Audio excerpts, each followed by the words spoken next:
इतना प्यार से बोलेला न एकदम दिल के छू लेला हो।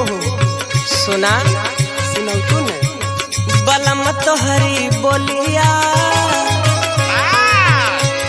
बलम तोहरी बोलिया बड़ा निक लागे। बलम तोहरी बोलिया बड़ा निक लागे, बलम तोहरी बोलिया बड़ा निक लागे।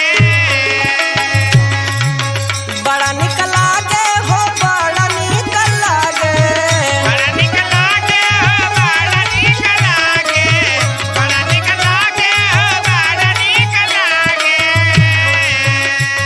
बलम तोहरी बोलिया बड़ा निक लागे। बलम तोहरी बोलिया बड़ा निक लागे, बलम तोहरी बोलिया बड़ा निक लागे।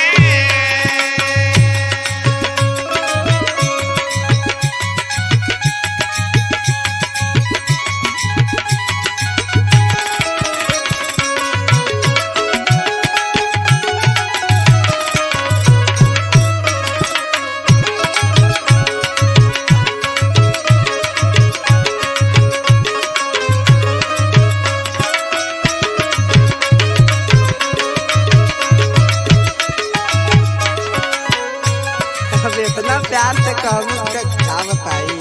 सुना सुनावा सबसे ज्यादा तोहरा और का निक लगाला हो।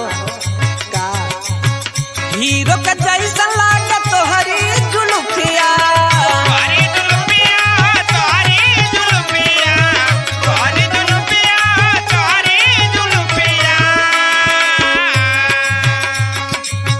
दिल होला घायल जब मारेला मुस्किया। अरे और का हो? मारे ला मुस्किया, मारे ला मुस्किया, मारे ला मुस्किया। की करेला ठिठोलिया, ओहो, क्या बात है। अरे हमार जान की करेला ठिठोलिया बड़ा निक लागे। करेला टिटुलिया बड़ा निक लागे, कि करेला टिटुलिया बड़ा निक लागे।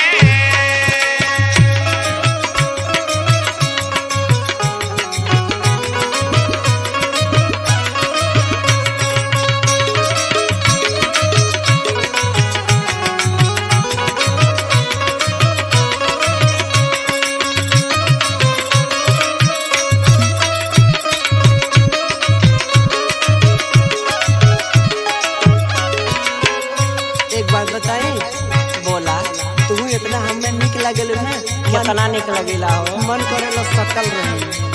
अरे अब ऐसा कहवा सुना, सुनावा छोड़ के हम कजाब कतहीं तू जाला।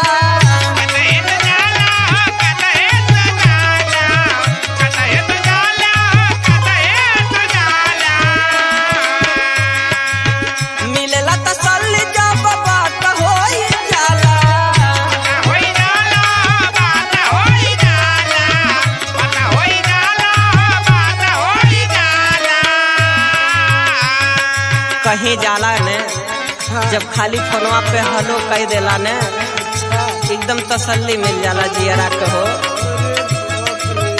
जवन काली कुल लियला सुना सुनाऊ तू ने साइज के लैला चोलिया